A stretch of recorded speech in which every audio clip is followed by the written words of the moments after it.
Hello friends, hi, karo.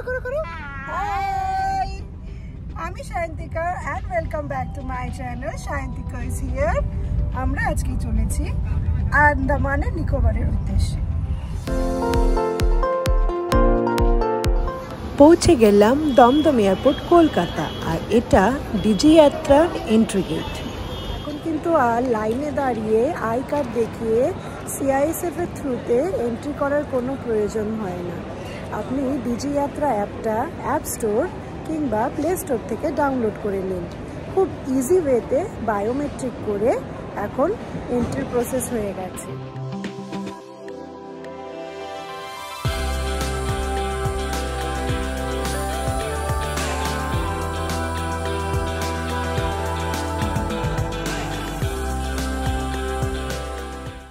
Boarding পাসও এসে গেল হাতে। গেট নাম্বার 105, আর তাই এসকেলেটর দিয়ে নিচে যাচ্ছি আমরা।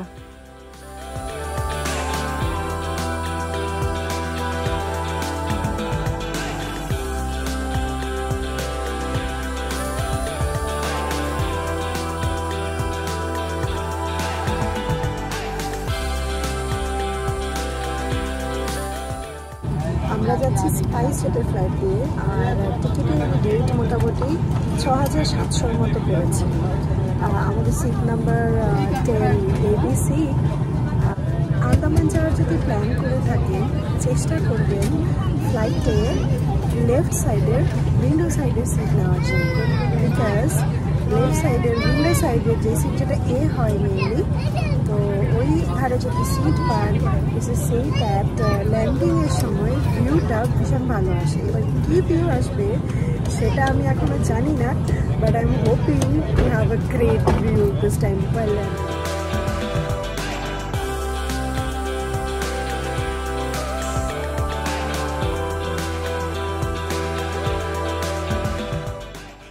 ওয়াও, এই দেখো ক্লাউডের নিচে ছোট ছোট দ্বীপগুলো দেখা যাচ্ছে। Can you see it? This view is so amazing.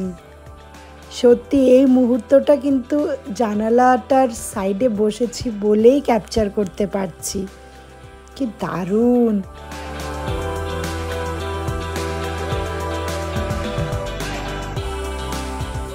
আরে বাহ, আইল্যান্ডের জলের উপর এরোপ্লেনের শ্যাডোটাও পড়ছে। Finally, we are landing in Andaman Airport, that is Veer Savarkar International Airport. আর একটা কথা, Veer Savarkar International Airport কিন্তু ডিফেন্স এয়ারপোর্ট, আর তাই এখানে কোনো ছবি বা ভিডিও করা কিন্তু নিষেধ আছে। এটা প্রিপেড ক্যাব কাউন্টার। আমরা হোটেলে যাওয়ার জন্য ক্যাব বুকিং এখান থেকেই করে নিয়েছি।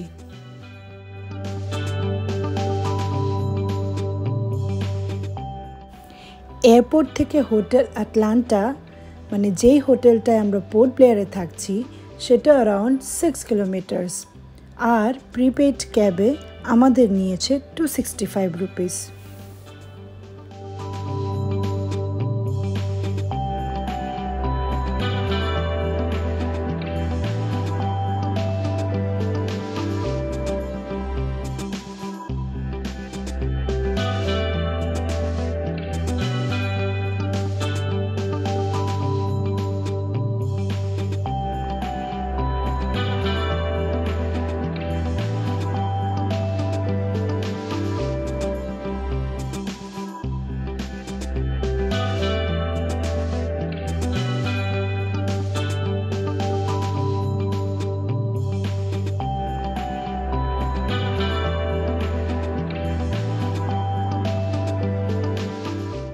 পৌঁছে গেলাম হোটেল আটলান্টায়।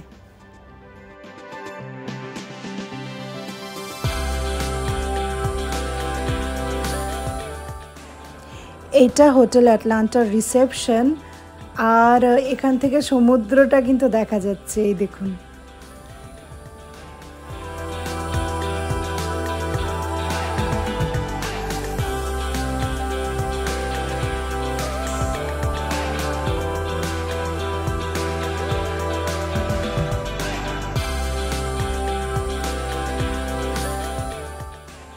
আমাদের রুম নাম্বার 207, সেকেন্ড ফ্লোর, আর রুমটার চার্জ রয়েছে 2000।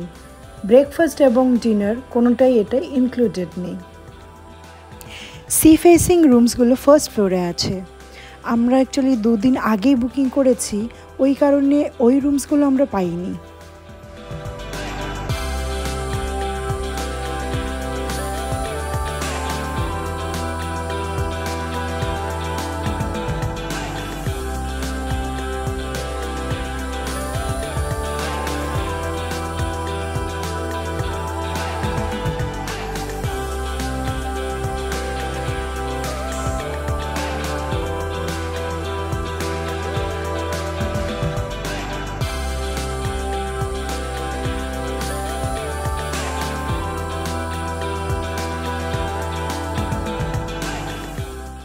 এইটা হচ্ছে কমন ব্যালকনি, আর এখান থেকে সমুদ্রের ভিউটা অসাধারণ। আসার সময় একটুখানি চাউমিন বানিয়েছিলাম, আর চাউমিনটা প্যাকিং করে নিয়ে এসেছিলাম। তো আপাতত ওই চাউমিনটাই খেলাম, দেখি বেরিয়ে আর ভালো খাবারের কি দোকানপাট কি আছে। আর এখন পেটটা একটুখানি ভরা রয়েছে, তাই ভাবছি সেলুলার জেলটা নিয়ে এসেছি। হোটেল থেকে 100 মিটার দূরতেই সেলুলার জেল। তো এখন হেঁটে হেঁটেই যাচ্ছি সেলুলার জেল। হাঁটতে হাঁটতে রাস্তায় আন্দামানের নিকোবর ইনস্টিটিউট অফ মেডিকেল সায়েন্সও চোখে পড়ল।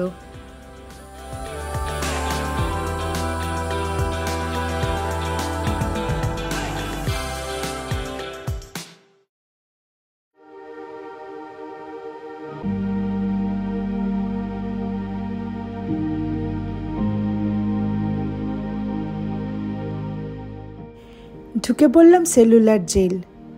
টিকিটগুলো অবশ্য কালকেই কেটে নিয়েছিলাম।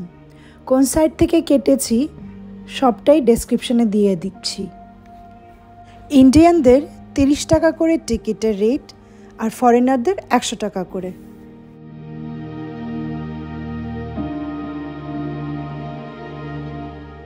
ঢুকেই মিউজিয়াম পেলাম। সেলুলার জেলের ইতিহাসকে ছবিতে খুব সুন্দরভাবে বিবরণ করা রয়েছে এখানে, এবং সেলুলার জেলের যে স্ট্রাকচারটা সেটাও রয়েছে এখানে।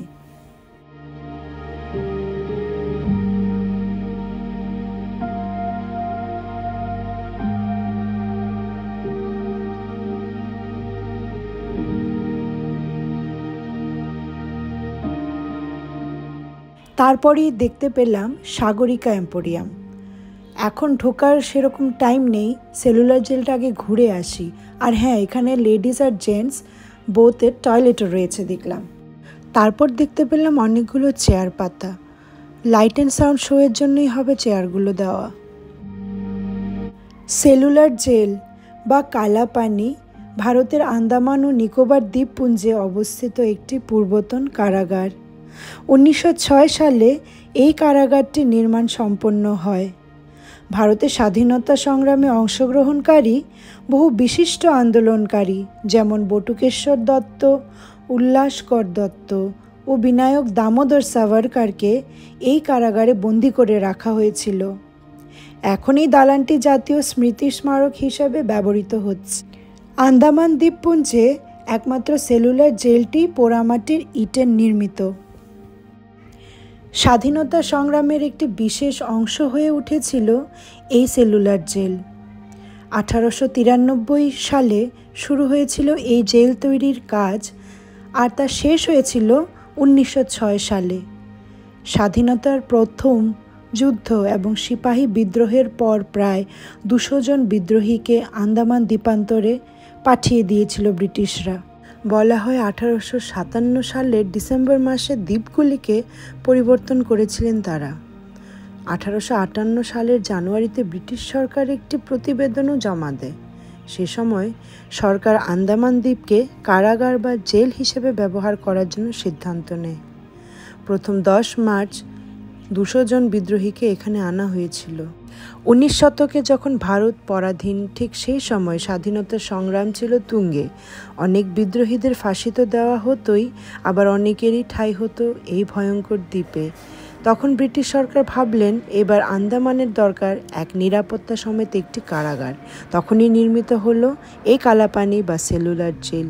সে সময় বহু বিদ্রোহীকে এই কারাগারে রাখা হতো। ব্রিটিশ রাজকর্মচারী চার্লস জেমস ল্যাল এবং চিকিৎসক এএস ল্যাথব্রিজের নেতৃত্বে 2 সদস্যের একটি কমিটি 1890 সালে পোর্ট ব্লেয়ার পরিদর্শন করেন এবং পোর্ট ব্লেয়ারের কাছে নির্মিত হয়েছিল এই কারাগার। বার্মা থেকে লাল রঙের ইট এনে প্রথম তৈরি হয়েছিল এই কারাগার। চলতে চলতে সাইনবোর্ডে দেখা গেল 2য় তলায় বীর সাভারকরের কক্ষ রয়েছে।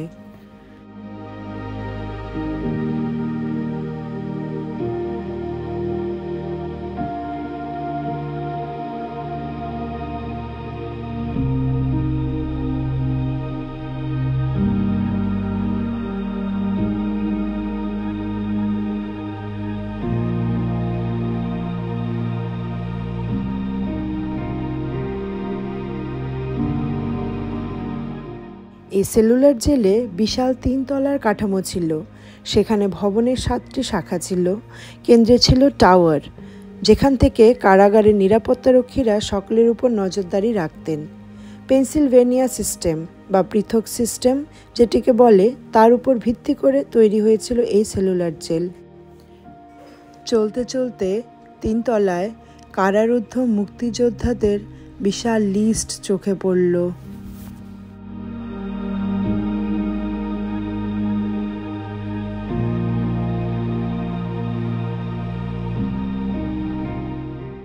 সত্যি ভাবলে গায়ে কাঁটা দেয়।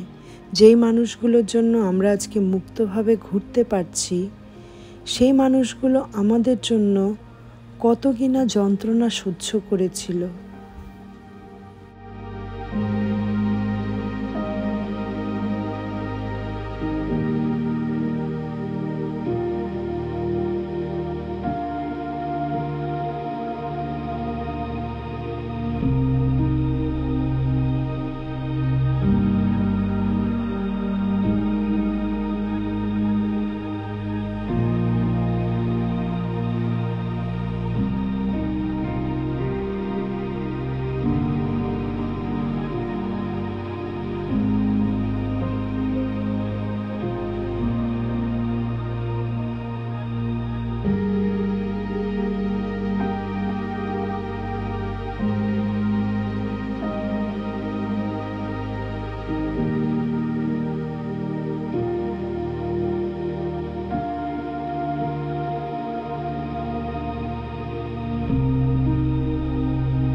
জেলের ভেতরেও আন্দামানের নিকোবরের পুরানো দিনের কালেক্ট করা ছবি নিয়ে একটা মিউজিয়াম তৈরি করা হয়েছে।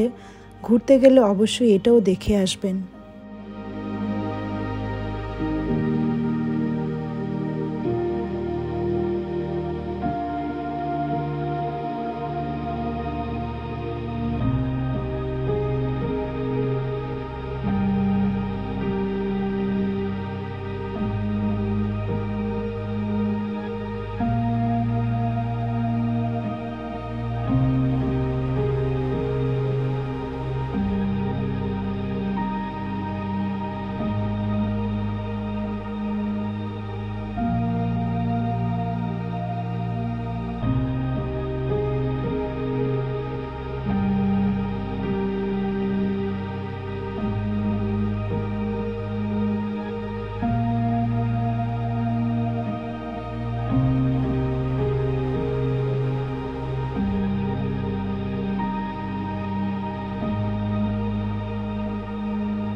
সেলুলার জেল পরিদর্শনের টাইম সকাল 9টা থেকে 5টা অবধি থাকে।